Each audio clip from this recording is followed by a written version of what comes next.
An incredible night in South Bend, Indiana, as the Ohio State Buckeyes survive, and I do mean survive, the Notre Dame Fighting Irish. Final score 17-14. Joined now by Adam King. Let's talk about this game. I mean, for me, it's a coming-of-age game for Kyle McCord, who was okay for most of the night. Not spectacular, okay. But that final drive, 3rd and 10, 4th and 7, 3rd and 19, he converts them all. Your thoughts on how he played when it mattered most?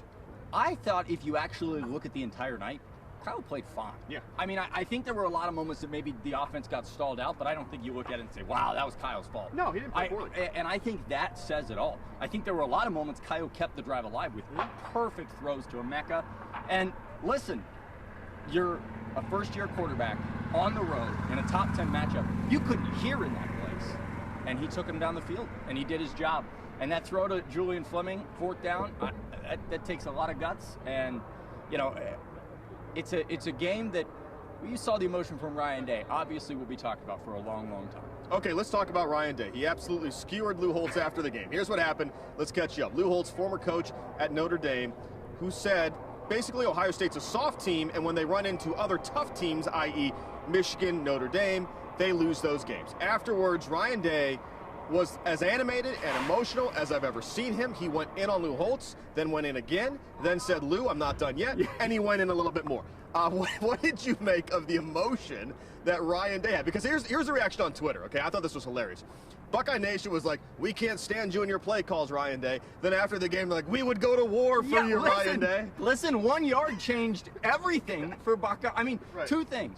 A field goal and 1 yard have defined Ryan Day over the last five games here. And if he doesn't get that yard, I don't know. Yeah. But because, Lou Holtz is out here clicking his heels like a leprechaun. But because he got that yard, he gets to talk that talk. Yeah. Now, Ryan, I would say maybe try that play 2 times earlier, when you're on the 1 yard line. But, I'm not the head coach at Ohio State, and there's a reason I'm not. I will say this, in the press conference, as Ryan Day was talking, you were right. It was like, okay, wow, what a great soundbite. He was like, somebody was asking questions. He's like, I am not done. No, he's not done. I will. And then at the end, he was ready to go. He had gotten the Lou Holtz off his chest, and somebody said, you want to talk about the defense? And he was like, oh, yeah, I should probably actually address. Yeah, someone probably woke Lou up and said, hey, he's talking about you again. So that was interesting. I mean, okay, so I will say this. I didn't love the jet sweep on 4th and 1. I will say this. I did not love not calling timeout on Notre Dame's last drive and letting it tick, tick, tick all the way down. So I didn't love everything Ryan Day did, but I will say this.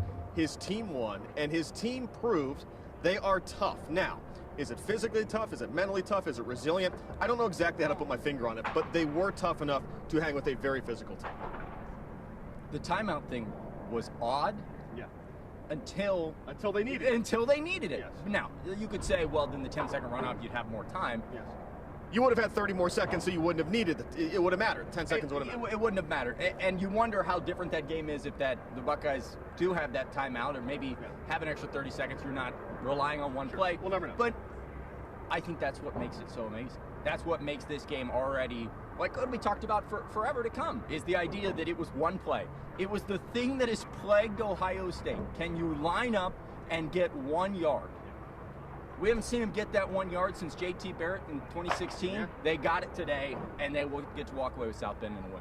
It would be terrible for us not to talk about the Ohio State defense. They held Sam Hartman to 175 yards, his lowest output of the season. And someone on our air has called out Jalen Tuimoloau multiple times in the last weeks. That someone is me. Yeah, that someone is me. And I have said for several weeks, I need Penn State, Happy Valley, J.T. Tuimoloau to show up. He wrecked the final drive of that game. And when I look at this Ohio State defense, they've given up 34 points now in 4 games combined. That is unreal. And I'm not going to toot my own horn here too much, but I will on this. I said during the pregame special this year, I said, I think Ohio State will have to win an ugly game in the teens, and I trust this defense to win that game. That was a Tressel final score on that scoreboard. Ryan Day doesn't like 17-14, but he got it, and you have to credit the defense. They went out and won that game. Well, I think it's interesting that the defense is an afterthought, and you can be frustrated with the defense there towards the end because they gave up the 2 touchdowns. Yeah. If you walk into South Bend today and you say Ohio State gives up 14 points, That's you a walk win. out thinking, okay, they got the win. You don't think that they won in dramatic fashion like they did in the end. But I think this defensive line has done something, and I understand people love to circle sacks. They point at sacks. They say that's everything. pressures matter. Yeah. And getting in the face of Sam Hartman matters. And if you don't, I mean, there were so many times that Notre Dame was moving the ball down the field and just got stalled because of 2 plays by the defensive end getting in the, just one where Jack got his hand on a ball to start the game.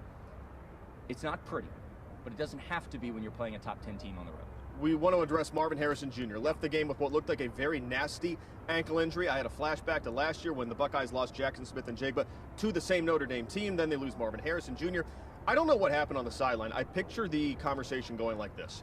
Marvin, how you feeling? He says, who do we play next week? They said, we're on a bye. He says, take me up, I'm going back in. We don't know the extent of this injury. We are hopeful it is not bad, but I just wonder if they said, you know what?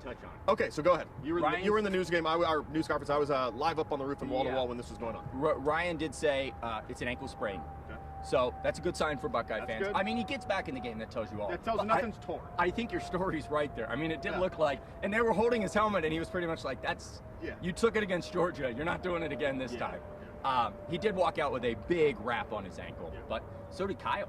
Kyle walked out with a giant arm wound and a wrap on his ankle. Looked like he had gone to war in South Bend. Yeah, but no one walked out with a bigger bruise than Lou Holtz after Ryan Day went in and pummeled him time after time. Well, hey, we had a great time. This was my first trip to a game here at Notre Dame Stadium. Couldn't get any better than this. The Buckeyes, a winner, 17-14. They are 4-0 now as they head to the bye this week.